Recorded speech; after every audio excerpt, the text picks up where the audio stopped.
Tani nuk e din se ka pyetje. Edhe ne kemi pasur në fillim të dyshim të gjitha ato ngjarje që rrëfeu Nureddin Dumani, se ishin shumë ngjarje të rënda që i thoshte një person dhe thonim si ka mundësi që një person mund di kaq shumë. Ka dhe ngjarje Nureddin Dumani që ka rrëfyer dhe nuk ka akuzë. Nureddin Dumani implikoi edhe vllajën e vet, që të mos humte.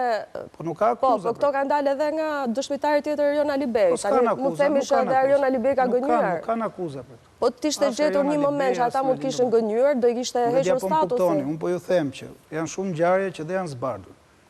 Po jo çdo gjë që thuhet nga bashkëpunëtorët e drejtësisë është i vetmi procedim penal që ka 4 bashkëpunëtorë drejtësie. A jemi të vetëdijshëm, Nureddin Dumani ka 17 akuza. Ka kryer të paktën minimumi 17 vepra të rënda penale, që nga vrasja për interes, vrasja me paramendim, vjedhje me dhunë, shkatërrim me eksploziv, e shumë tjera që janë të listuar edhe në njoftimet publike që bën prokuroria e posaçme dhe gjykata e posaçme. Dhe ta marrësh një individ që ka rrezikshmëri shoqërore të pranuar nga vetë ai, që ka kryer 17 vepra të rënda penale, të paktën ato që shëtuar deri tani. Në bashkëpunim të paktën dhe me ato sa është pranuar nga vetë ai dhe sa ka dalë gjatë gjykimit me Erion Alibej. Duke parë edhe curinë si ka shkuar procedimi, sepse procedimi ka qenë shumë kompleks dhe shumë problematik procedimi për sa i përket gjykimit çështjes plumbitar.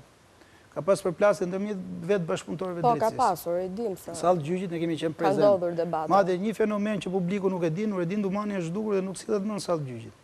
Sepse Nureddin Dumani sallë gjyqit ka kërkuar të bëjë pyetje vetë Erion Alibej dhe aty çmontoi komplet dhe shtruaj komplet procesi plumbiar dhe nuk u lejua as nga gjykata, me artifica procedurale se nuk kishin mjetet e dhura operative, por as dhe nga prokuroria. Këto janë çështje shumë komplikuara, që shkojnë përtej dhe mundësive tona si avokat, por te dhe perceptimin që mund të ketë. Ju po lini të kuptohet që ca gjëra sajohen, ca gjëra janë saktë. Prokuroria e posaçme i ndruhet një dështimi të mundshëm dosjes plumbiar dhe plumbiar për ne si avokat ka dështuar. Neve na mohohet e drejta e fjalës. Pyetet në Republikën e Shqipërisë, u fut koncepti bashkëpunëtori i drejtësisë dhe i thuhet avokatit ke 15 minuta kohë të pyesësh bashkëpunëtorin e drejtësisë. Ndërkohë që pjesa më e madhe, pothuajse 70% thënë nga vetë goja e bashkëpunëtorëve drejtësisë, aty janë kot, sepse janë përfolur, janë përmendur emrat. Po ju them vetëm një rast, është një subjekt që është dënuar tashmë vetëm me deklarimin e Nureddin Dumanit.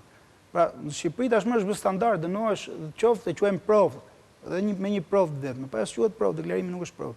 Agim Gjini, me prova në sallë gjyqit, me të gjitha dënat, 3 veta kanë qenë autorët në një vjet dhe Agim Gjini dilte i 6 dhe nuk e mori me një këmbë zotëria, për shkak një aksidenti që kishte.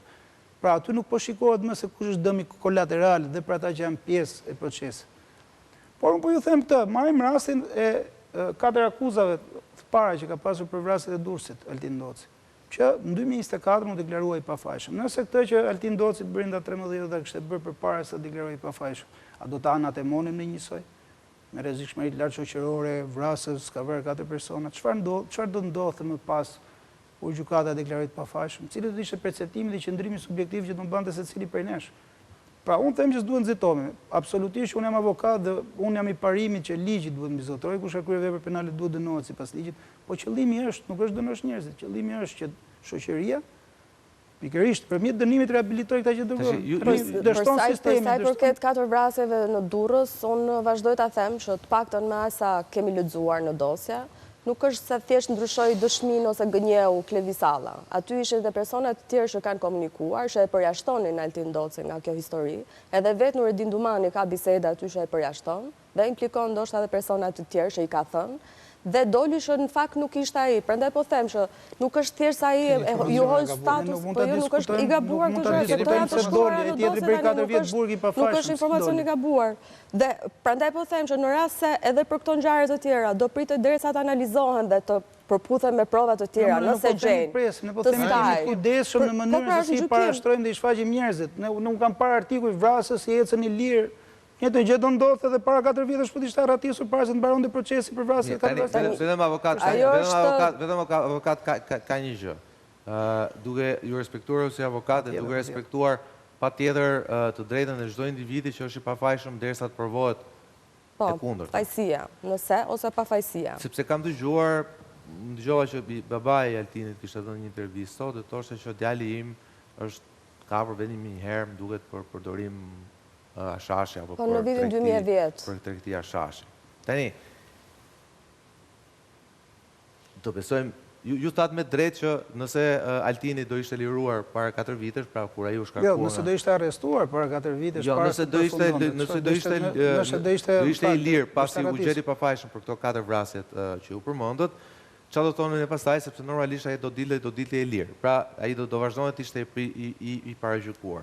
Megjithatë, fakti që emri i tij del në disa ngjarje, në përfshihet drejt për drejt nga Altin Doci. Po si dele? Po si e nxjerrin termin? Aty janë 33 ngjarje kriminale, po ai përfshihet emri i tij del vetëm në disa prej tyre, nuk është se del në të gjitha. Është njëjta situatë. Pra, një skemë ndërtuar nga bashkëpunëtori.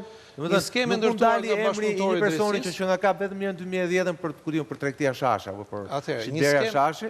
Dhe dalin në gjithë to ngjarje. Pra ka një arsye. Ka qenë i afërt me këta njerëz apo? Patjetër që po, në Shqipëri është bërë krim që të kesh lidhje shoqërore. Kupton, spaku të shkon dhe teton Timsin me kë ke dalë dhe vetëm fakti që ti ke shoqëruar dhe ke dalë në kufi me X apo me Y-in bën dy bashkëpunëtorë dhe pjesëmarrës në organizatë apo grup strukturuar kriminal.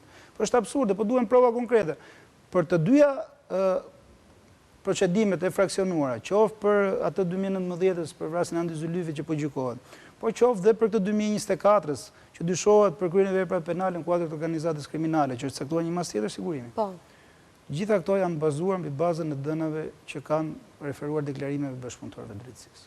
Në asnjë rast nuk ka komunikim drejt për drejt midis Altin Docit dhe një personi dytë apo tretë për sa i përket kryerjes së veprave penale, përmendet me pseudonime. Rreth para gjykohen sepse ja atribuohen kodet PIN dhe ne i bëjmë fakt kryer që këtë PIN e ka X-i dhe ne themi X. Akoma nuk dihet se ligjërisht referuar dhe çfarë po bëhet në Evropë me Sky-n. Nëse këto prova do përdoren apo jo, të paktën shumë gjykata i kanë pranuar, shumë tjera i kanë rrezuar. Gjykata kushtetuese e rrezoi këto pretendim. Por gjykata kushtetuese mbajti një qendrim që mbajti gjykata kasacionit italisë dhe gjykata evropiane e drejtësisë, që tha gjykatat e më të ulta, që duhet të interpretojnë ligjin, duhet shikojnë raportin për dëshmërisë së provave, qoftë edhe gjatë gjykimit themel, raport me ligjin e brendshëm. Pra është respektuar ligji i brendshëm, janë njoftuar autoritetet shqiptare për shtetet shqiptare që janë përgjuar, sepse ka dhe një avancim dhe një konsolidim të zhvilluar të jurisprudencës dhe gjykatës lartë. Gjykata lartë, në rastin e një gazetari, nuk po përmendim emra, ka thënë që Sky, vetëm me Sky nuk mund dënohet askush dhe nuk mund përbëj provë vetëm sepse është përgjim. Dhe normalisht referuar legjislacionet tona e duhet të konfirmohet në një provë tjetër. Por ne sot kemi statistika në SPAK që kanë dënuar vetëm me Sky-n, kemi vendimin gjyqësor. Pra, duhet konsolidohet drejtësia, duhet të dënohen autorët e veprave patjetër, po me prova. Po në rastin konkret bisedat në Sky janë krahasuar edhe me rrëfimet e bashkëpunëtorëve të drejtësisë. Madje në një rast konkret paktën siç lexuar në dosja për rastin e përkrahjes së Talo Çelës, lëvizjes së tij janë parë edhe qelizat e telefonit të Altin Docit konkretisht. Po Talo Çelës për shembull me që përmendet i shkushuar që nuk ka akuzë për atë vepër penale që këta kanë. Edhe një akuzë që është ngritur për të që është përkrahje autorit krimit, në kohën kur Talo Çela ishte në Arati, që lëvizi nga shtëpia e vëllezërve Haxhia, në momentin që ata u vranë dhe e çojnë në zonën e Plepave. Pra nuk është vetëm dëshmia e bashkëpunëtorëve drejtësisë dhe as vetëm bisedat në Sky, janë edhe qeliza telefonike. Nuk ka asë liza telefonike ndërruar, se ne kemi dosën tani unë për referohem asaj që kam lexuar në dosje, unë nuk jam gjykatëse që të marr vendimin të them është e diçka apo jo kjo provë. Se ju i referoni pretendimeve të prokurorisë në vendim. Po pra ju jeni mbrojtja, unë po them ato që thotë prokuroria. Tani unë nga këto... Pra situata juridike i nderuar i Altin Docit është e njëjta me atë që ka qenë për sa i përket akuzave për 4 vrasjet e Durrësit. Do të shikojmë vazhdimësisht do të ecë. Po këtu kjo është prapë ndjesë që ngul më ti kjo pyetje. Pra, okay, ndoshta për efekt statistikës. Ka prova drejt për drejta, nuk ka prova dokumentare, nuk ka prova filmike, nuk ka video. Po e marr me qenë, po nisem nga ajo që aty për 4 akuzat e para, pra për 4 vrasjet për cilat Altin Doci u gjeti pafajshëm, ku ju thoni që prokuroria e mbajti për te për fateve ligjore, etj, ndoshta për efekt statistikor e mbajti. Po e marr me qenë versionin tuaj. Pse mendoni që për këto akuzat e tjera prokuroria do mbajnë qendrim tjetër? Se ndoshta mund mbajnë një qendrim, ta gjene prapa të pafajshëm. Prokuroria po mban të njëjtin qendrim, por ajo që unë parashtrova dhe në fakt jo qëllimisht e parashtrova, Nureddin Dumani nuk paraqitet më në përgjigje. Është vetëm rast ku një bashkëpunëtor drejtësie që akuzon persona të tjerë si bashkëautor nuk paraqitet më një. Pra këto janë skema që bëhen si që procesi mos bjerë dhe mos rrezohet. Ka disa seanca, dhe kolegu se ka qenë i pranishëm, debatet kanë qenë forta, kjo dhe për faktin se aty janë ndruar shumë trupa gjyqësore. Dhe përfunduam që në erdhën trupa gjyqësore deleguara nga jashtë, që nuk ishin as eksperiencën tashmë të konsoliduar të paktën në gjykatës shkallës parë, qoftë nga pikpamje profesionale pa përmendur emra. Ne avokatët kemi pas problematikat mëdha.